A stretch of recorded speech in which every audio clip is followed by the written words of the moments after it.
తెల్లవారితే చక్రవర్తి అయి రాజ్యము నేలే రామయ్య, తండ్రి మాటకై పదవుని వదలి అడవులకేగెనయా.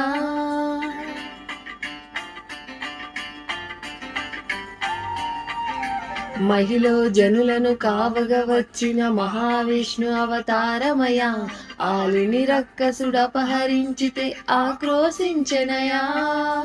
అసురుని త్రుంచి అమ్మను తెచ్చి అగ్ని పరీక్ష విధించెనయా. సాకలి నిందకు సత్యము చాటి కులసతినే విడనాడెనయ్యా. నా రాముని కష్టం లోకంలో ఎవరూ పడలేరయ్యా. ఆ నా రాముని కష్టం లోకంలో ఎవరూ పడలేదయ్యా. సత్యం ధర్మం త్యాగంలో అతనికి సరిలేరయ్యా.